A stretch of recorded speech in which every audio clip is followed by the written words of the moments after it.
E é lamentável você sair de casa para trabalhar, você deixar a mãe chorando em casa, você sair de casa, deixar filho desesperado, achando que vai chegar aqui, tem incompetente, tem irresponsável, tem sanguessuga da prefeitura que acha que vai acabar com a vida da gente.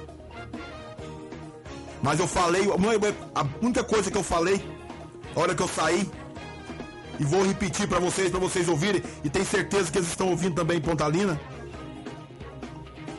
que eu vou ficar nessa batalha, nessa luta, até o final. Se o preço for minha própria vida, que seja, mas que eu vou ficar em Edealina e vou desmascarar. Aliás, já desmascarei cada um de vocês. Tô recebendo várias mensagens aqui falando que eu tô de... recebi ligação aqui falando por que eu tô triste hoje, que eu tô cabisbaixo. Eu não tô sentindo ameaçado, eu não estou triste, eu estou indignado, eu estou revoltado com a falta de justiça e a falta de leis valerem aqui na cidade de Edealina. Estão achando que mandam, estão achando que vai chegando, amedrontando. Essa cidade aqui não tem lei. Eu já falei, pra me calar dessa rádio aqui é só se me matar.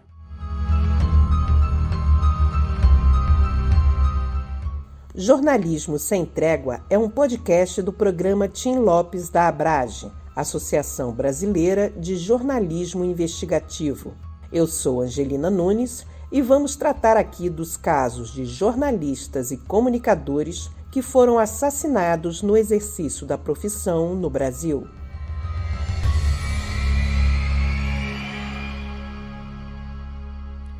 Os 3 tiros que calaram a voz do radialista Jefferson Pureza foram disparados a curta distância, quando ele estava deitado no chão da varanda de sua casa, na noite de 17 de janeiro de 2018, na cidade de Edealina. O crime ganhou repercussão e, no dia seguinte, a polícia local recebeu reforço para investigar o assassinato. Em uma reportagem de TV, Giovana Dourado conversou com o delegado Queops Barreto. Já sabe que foi uma execução.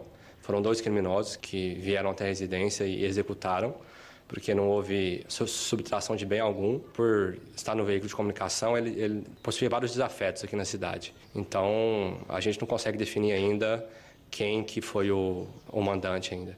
O cenário encontrado pelos peritos na casa de Jefferson está detalhado em fotos que constam do laudo pericial e mostram o radialista deitado no chão, vestido com uma camiseta amarela, uma bermuda verde escuro e calçando um chinelo de dedos. Uma guimba de cigarro estava próxima à sua mão esquerda, assim como um copo que servia de cinzeiro improvisado. Os 2 travesseiros estavam sob a cabeça. O atirador, que mais tarde foi identificado como um adolescente na época com 17 anos, fez a pontaria no rosto, uma bala na têmpora do lado direito, outra no olho direito e a terceira no queixo, também do lado direito. No bolso traseiro da bermuda de Jefferson ficaram R$ 559. No pulso esquerdo, um relógio. Outros objetos de valor também foram deixados na casa, como computador, filmadora, câmera fotográfica, microfone e celular. Com o trabalho de radialista na pequena cidade de Edealina, no interior de Goiás, Jefferson colecionou alguns adversários, como lembra o advogado Joel Pires. Ele era uma pessoa muito verdadeira, ele não tinha trava na língua, ele falava o que tinha que falar, ele era muito efusivo no que falava, era muito emotivo, ele ajudou muitas pessoas, né? A gente fala sobre essa questão política, que foi o que levou à execução dele, mas ele fazia um trabalho social belíssimo na cidade, e eu o conheci devido à polêmica, né? Por ser verdadeiro, por a gente ainda ter um grande resquício do coronelismo no interior de Goiás e em Edealina não é diferente, ele começou a sofrer muitos processos. Ele não parava diante de nenhum obstáculo que ele entendesse que, porventura, desvirtuasse o que ele achava correto. Em seu programa, ele provocava seus desafetos, mesmo depois de receber ameaças. Chega, agora o buraco vai ser mais embaixo comigo agora. Não vou passar a mão na cabeça e não vou correr, não vou amedrontar. O dia que eu fico sabendo que eu sou ameaçado desse jeito, aí que eu fico na cidade de peito aberto, porque eu não tenho medo. Já te disse, quando eu nasci, o médico falou pro meu pai que eu era homem e sou homem até hoje. Goste ou não, doa a quem doer. Não vou aceitar desmandos aqui na minha cidade de Edealina. Eu vim pra cá pra trabalhar, foi pra defender o povo. Eu não vim pra cá pra passar a mão na cabeça de malandro, não. A verdade vai sempre ser dita da boca do Pureza, por qualquer outro veículo de comunicação, mas eu vou sempre dizer a verdade. Vocês mexeram com o maior espinho que existe pra cobrar de político. Se chama eu, Jefferson Pureza. Não vou aceitar desmando na minha querida cidade Adealina.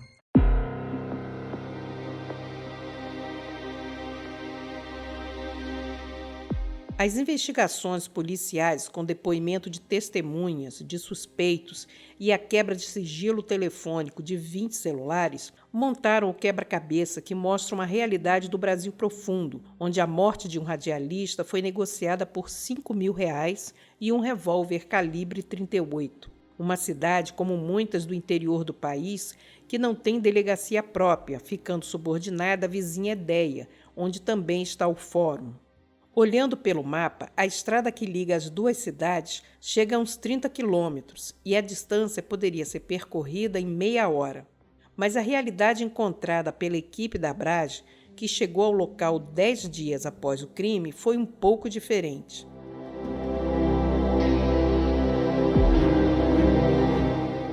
A estrada de 2 pistas, naquele janeiro de 2018, estava asfaltada, mas com muitos buracos e pouca iluminação pública. Com letras grandes, o nome da cidade estava no meio de um matagal do lado direito. O barro vermelho, característico da região, era visível nos 2 lados da estrada e, claro, ficou grudado nos pneus e na lataria do carro. Em Edealina, a nossa chegada causou surpresa. Foi o primeiro caso acompanhado pelo programa Tim Lopes desde a sua criação, em julho de 2017. Eu e o jornalista Rafael Oliveira, na época estagiário do programa, encontramos um clima onde a maioria dos moradores preferia não falar sobre o caso. Quem dava informações procurava a equipe fora da cidade, e as autoridades locais achavam estranha a nossa presença. O Jefferson, um radialista de uma cidade pequena do interior, acho que eles nunca imaginavam que a morte dele geraria uma pessoa do Rio, uma pessoa de São Paulo, vindo logo depois do assassinato, poucos dias depois do assassinato, saber o que tinha acontecido. Assim. Então tinha um clima de receio, né? Num primeiro momento, assim, antes, no trajeto, assim, algum receio, algum nível de... Eu diria que não é medo, é um respeito. Depois a gente soube que, inclusive, fala-se em valores, né? R$5 mil. Então, assim, é um valor quase irrisório, né? Que, pensando na vida de uma pessoa, não tem nem como imaginar que alguém, por R$5 mil e um revólver, mataria outra pessoa. Então, se a pessoa é capaz de fazer isso, a gente não está totalmente seguro. Uma cidade pequena do interior, que tem poucos comunicadores, ou apenas um, esse comunicador...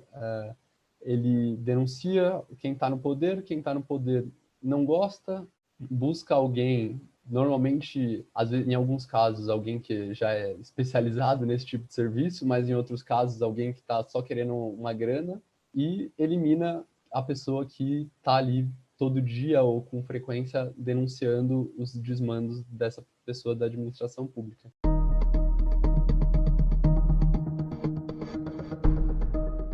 É preciso recuar no tempo para entender as desavenças entre Jefferson Pureza, o então vereador José Eduardo Alves e o ex-prefeito João Batista Boiadeiro. Os dois eram do mesmo grupo político.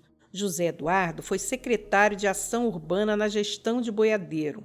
Eles foram citados no programa de 26 de janeiro de 2017 e o radialista disse que eles estariam envolvidos num plano para a sua morte, como falamos no episódio anterior. E outra coisa, vereador, chega bem pertinho do rádio aí pra ouvir o que eu tô falando pro senhor agora. Eu não tenho medo de você, não tenho medo do ex-prefeito e não tenho medo de ninguém, porque eu estou pautado com a verdade e tenho uma comunidade que me defende aqui dentro dessa cidade. E eu vou falar mais, se alguma coisa vier me acontecer aqui nessa cidade, gravem esses 2 nomes, vereador José Eduardo e o ex-prefeito de Adealina, José Boiadeiro, Batista Boiadeiro. Eu posso até morrer aqui nessa cidade, mas vou morrer defendendo esse povo e falando a verdade, doa a quem doer, e não tenho medo. Em seus programas de rádio, Jefferson fazia referência a 2 processos de 2015 que envolviam o ex-prefeito e que estavam no Fórum de Edéia. Um dos processos dizia respeito a obras e a suspeita de fraude em licitação. No processo, o Centro de Inteligência do Ministério Público de Goiás apresentou um relatório feito em 16 de dezembro de 2016, em que mostrava as ligações entre as empresas beneficiadas em licitação e o ex-prefeito. No relatório, o Ministério Público cruzou os dados das empresas.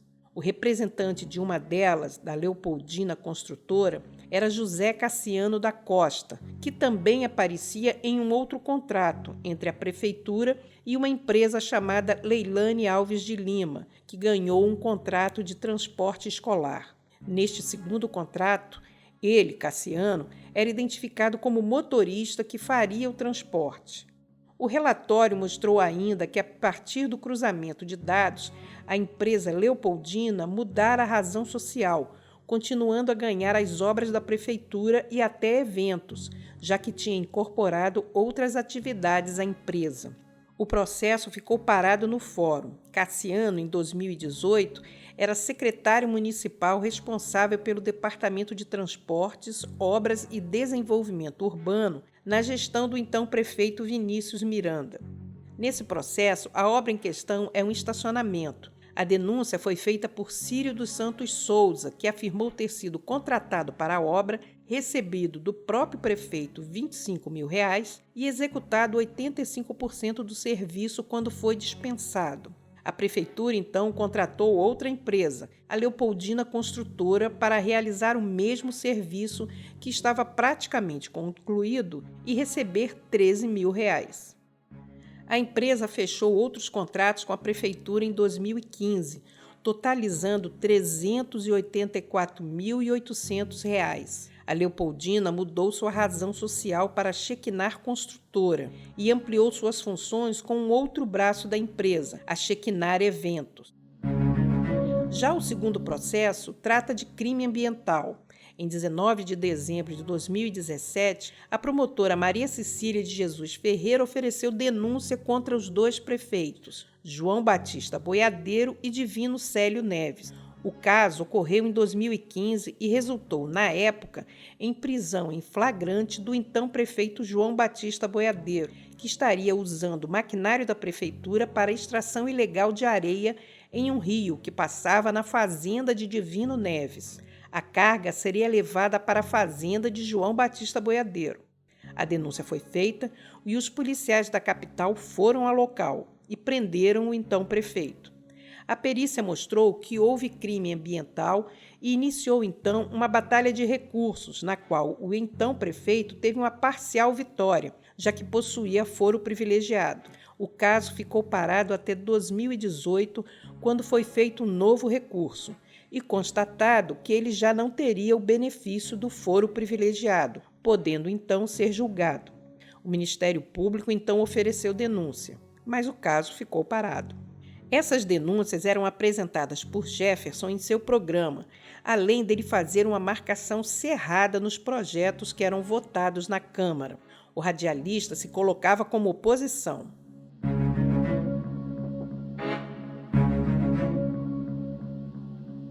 O que eles estão assustados é porque a Dealinho nunca teve oposição que cobrasse uma administração igual está tendo agora. Sempre acabava a eleição, ficava por isso mesmo, superfaturava o que queria, colocava no empenho qualquer coisa que queria. Agora não, agora estamos atentos a cada centavo do dinheiro público. E quem não está atento à crítica não deveria ter concorrido a cargo público, porque todo cargo público tem que estar sujeito à crítica e à cobrança, porque é o dinheiro do povo. É o dinheiro do povo que vocês estão mexendo e estão administrando muito mal. Se quem faz esse tanto de... Não posso falar a palavra. Tanto de coisa errada em apenas 3 meses, imagina o que vai fazer em 4 anos. E vou falar mais. O dinheiro que foi gasto na eleição, não adianta achar que vão tirar da prefeitura, porque eu não vou aceitar. Porque estão nadando de braçada, estão fazendo o que quer, está parecendo cidade sem lei. Mas não tem problema não, eu vou denunciar cada atitude de vocês. Eu vou colocando tudo lá na DERCAP, não tem problema não. Vamos ver até onde vai. A morte de Jefferson Pureza também provocou outra discussão. Já no dia seguinte ao crime, alguns jornais de Goiás e na própria cidade, o tema não era as denúncias contra a administração pública, e sim os relacionamentos amorosos do radialista, como analisam o jornalista Rafael Oliveira e o advogado Joel Pires.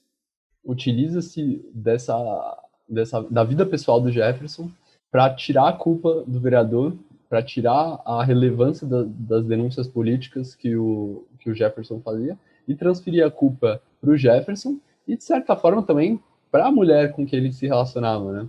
Para colocar ela como ela se envolveu com ele, então a culpa, o vereador, ele teve os seus motivos, ele teve as suas razões. É mais fácil, infelizmente, óbvio, sustentar uma versão de que o vereador agiu por motivo passional, ele teve os seus motivos, do que sustentar uma versão de que ele agiu por motivos políticos. Nos crimes de homicídio no Brasil, por uma questão cultural, ainda se busca saber se a vítima teve culpa ou não por ter sido morta.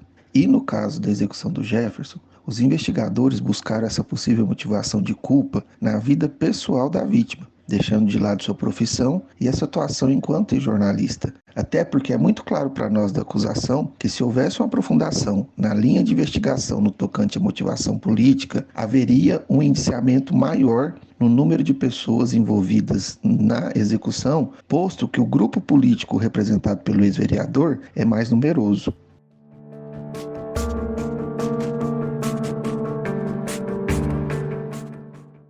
Enquanto a investigação avançava, suspeitos e testemunhas eram ouvidos na delegacia de Edéia. 5 dias após o crime, um depoimento acrescentou novos detalhes sobre a vida do então vereador José Eduardo Alves, aquele acusado de planejar a morte do radialista em 2017.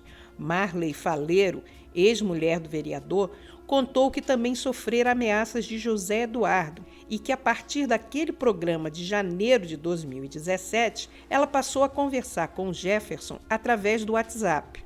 Mais tarde, em outros depoimentos, ela seria citada como uma das pessoas que repassava ao radialista informações sobre irregularidades na prefeitura.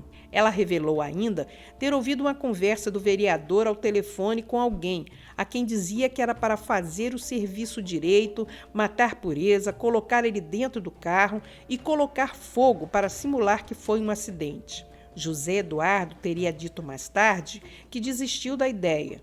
Em seu depoimento, ela também disse que teve somente uma relação com o radialista, em janeiro, poucos dias antes do assassinato.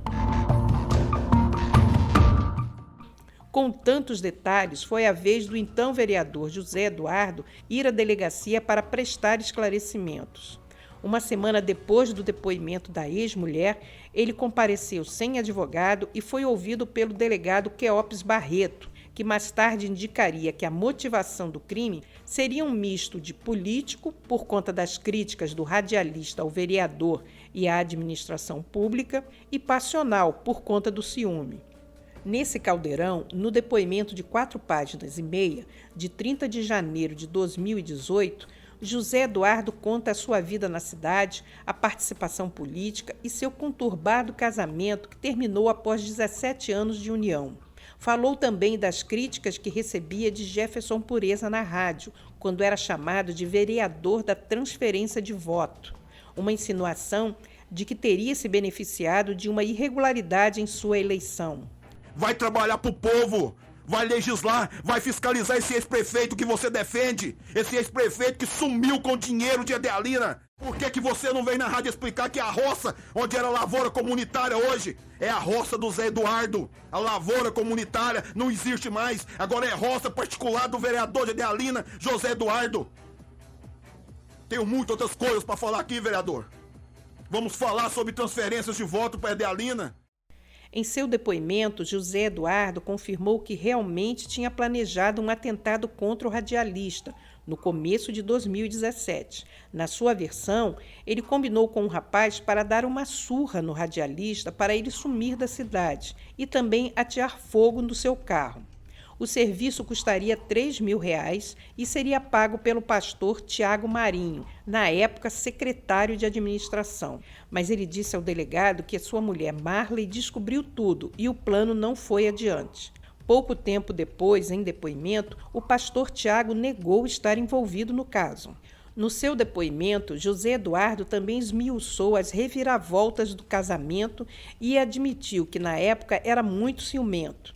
No seu enredo particular, ele disse que em 2013 se separou da mulher Marley por ter descoberto um caso dela com um rapaz e que no calor de uma briga ele a agarrou pelo pescoço e a ameaçou de morte. Com medo, ela foi para Uberlândia, em Minas.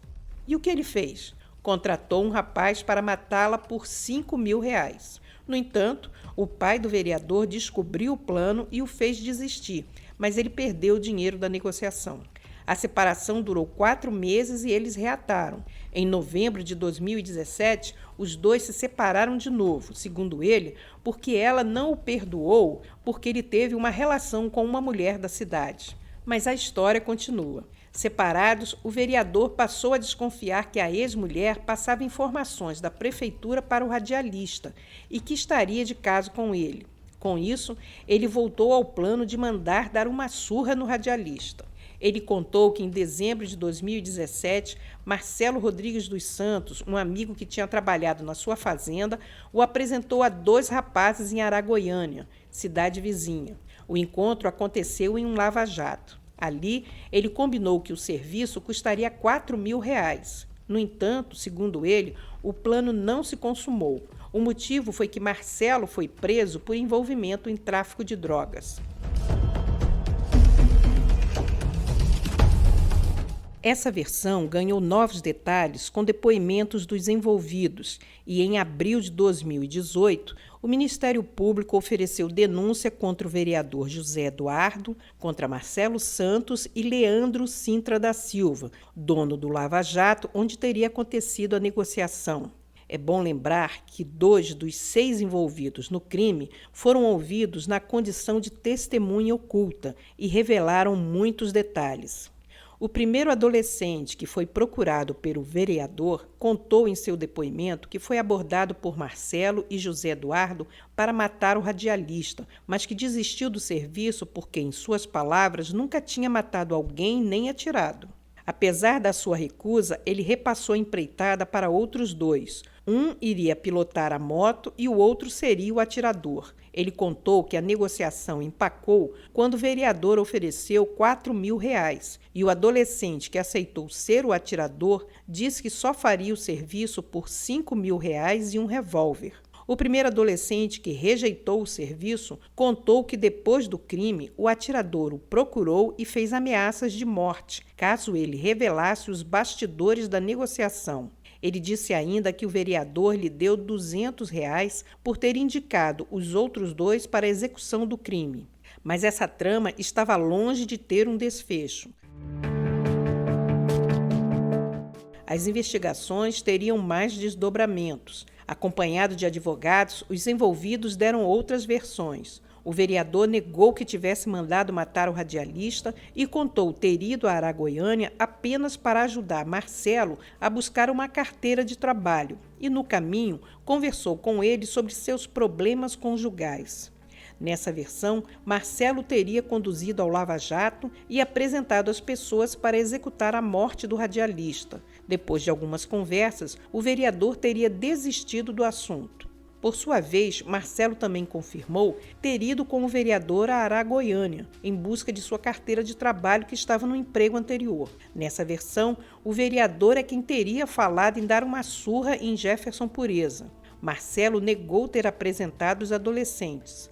Na ciranda de novos depoimentos, o adolescente acusado de ter atirado no radialista também negou o crime, mas confirmou ter sido procurado por um rapaz para fazer o serviço. Ele disse ter conhecido o vereador, que ele estava muito nervoso e teria lhe oferecido R$5.000 e uma arma, mas ele não havia aceitado a oferta. O outro adolescente que tinha pilotado a moto usada na noite do crime também negou a participação. Já Leandro Sintra da Silva confirmou em depoimento de 14 de fevereiro o encontro em seu lava-jato e detalhes da negociação. Depois, ele viria a negar que soubera dos arranjos para a execução do assassinato. Mas isso não convenceu o júri, como veremos mais adiante.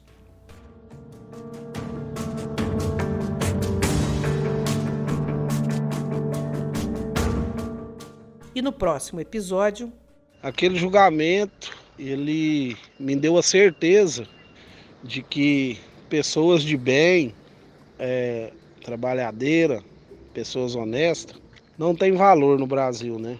Ali me deu a certeza de que eu posso chegar e matar um pai de família, uma mãe de família, e ter um bom advogado, e ficar 3 meses, 4 meses preso e depois ser solto. A revolta de Marlon Prado tem a ver com o polêmico resultado do julgamento do vereador acusado de ser o mandante do crime. Vamos falar também do destino dos 3 adolescentes e da condenação do dono do Lava Jato. E a decepção de Igor Pureza, filho de Jefferson. Eu tinha certeza, sabe? A gente vai com a certeza de que o vereador ia ser punido, né? Ia ter um julgamento sério, mas só que não foi assim, né? Teve muita coisa naquele julgamento lá que não foi certo, como todo mundo viu, como tá até mesmo no site. Teve muita falha naquele julgamento. E eu não entendo, assim, sabe? Eu sou estudante de Direito, eu tô no 5º período agora, né? Não entendo muito ainda.